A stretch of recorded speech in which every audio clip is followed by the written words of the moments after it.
So if you're confident that you've provided enough safety for your child, and you're confident you've provided enough for their basic needs, and generally this is the case. If you're watching these videos, that's probably true. Then the next thing that you need to provide as a good enough parent is enough unity. Because when it comes to strong emotions and tricky behaviours and their development, unity is absolutely vital if you want to create change. When it comes to parents, mum and dad, and the child, well, it is not a democracy within a family. Children are not your equal.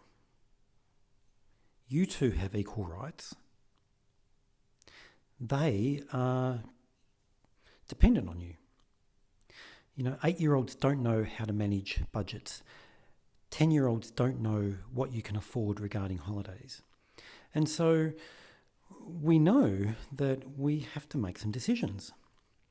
Now, children do not like this reality. Most kids don't like, at some level, the dependence. They don't want to be dependent on you. You don't tell me what to do. In fact, they want to elevate themselves to I am your equal. In fact, they don't want to be your equal. They want to be your superior. You don't tell me what to do. I tell you what to do. Now, we know that this is not healthy for kids. And so what we do is we put boundaries.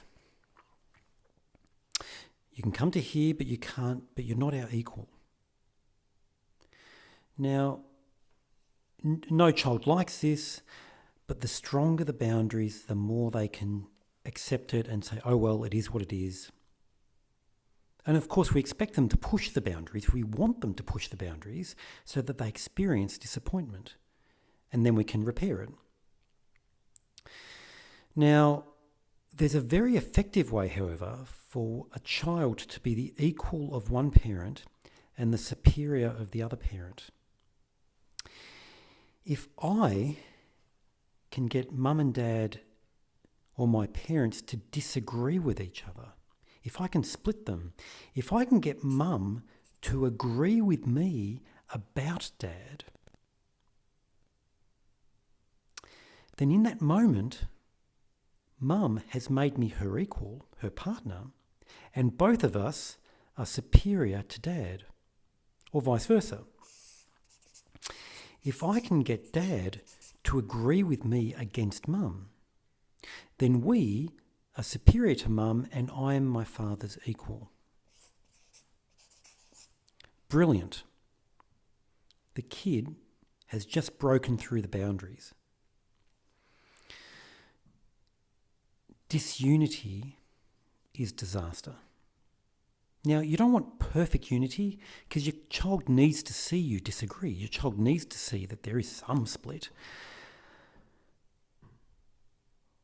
As long as there's enough unity when it matters. Within the book, you'll notice I didn't say enough parental unity, I said enough adult unity, because there are other adults in your child's life. There is the teacher. There is the doctor. There are relatives. Anyone with any kind of authority over your child, I would suggest you need to have enough unity with. Imagine if your child went to school and spoke to your teacher, and the teacher linked with them against you. Imagine if the teacher said, well, your parents, that's a bit weird, I don't know why they do that. Imagine if your child went to a therapist and the therapist linked with your child against you and criticised you. Imagine if there was a grandparent or an uncle who your child stayed with regularly, and that, you don't want your child smoking, and when your child goes to their house, they allow them to smoke. You've just broken through the boundaries. So any adult who has any responsibility over your child you need to have unity with. Not perfect, just enough. If there is disunity, and before we go on to that, you need to be united with them. Imagine if your child went to school and when your kid comes to you and says, that Mr. Smith, he's an idiot, he doesn't know how to teach. If in that moment you agree with him about how bad Mr. Smith is, you have just undermined Mr. Smith. Next time your student's in his class and the teacher's trying to put some boundaries around him, in your child's mind, well, my dad thinks you're an idiot, or my mum thinks you're an idiot, so I don't really have to do anything you say. Imagine if your child was seeing a therapist for psychotherapy, and when it got difficult, as therapy always does, the child complains about the therapist. If you agreed with your child about how bad the therapist was, you've just undermined the therapist. And how can the therapist be effective if you aren't united with them? So it is vital, it is absolutely vital that you have enough unity between you and enough unity with the adults who have a responsibility for your child.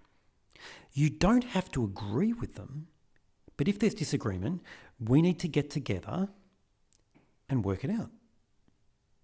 We don't argue about each other in front of the child. So when the child says, mum says blah, blah, blah, or doctor says blah, blah, blah, or teacher says blah, blah, blah, you say, thanks for letting me know. I'm going to have a chat with that other person and we'll let you know what we think. So this enough unity, if you want to create change, if you want to have good boundaries, you have to have enough unity. So I would suggest that what you want to do is when it comes to strong emotions and tricky behaviours, the word I needs to be stricken from your language. When it comes to your love, your interest, your care, that's very personal. Definitely use the word I then. But when it comes to what he can and can't do, or she can and can't do, I would use the word we. Hey Mark, your mum and I, we've talked about this and we don't want you to smoke. Hey Mark, your dad and I, we've spoken to the school and you need to do your homework. And if you don't, this is what happens. Hey Mark, I've spoken to your therapist and it's really important that we do this thing. Hey Mark, we've had a chat to Grandpa, because you know how you stay with him every second weekend. We've had a chat with him and we've agreed upon what needs to happen. We, all the way home. Unity is vital. If someone's actively undermining you, it's very difficult to have those boundaries. And if there's no boundaries, they won't deal with the snake. If you remember, snake on the floor. Well, if the boundaries aren't strong enough, the kid will attack the boundaries. We is a very powerful way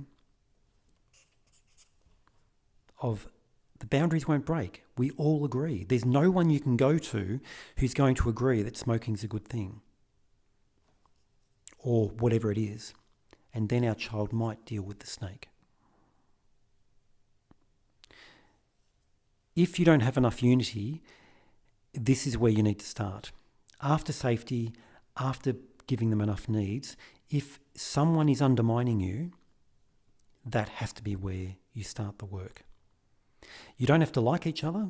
I work with a lot of separated parents and they do not like each other. But you can't undermine each other. For your child's sake, you cannot undermine each other. For their sake, you have to have an agreement around the business of these boundaries.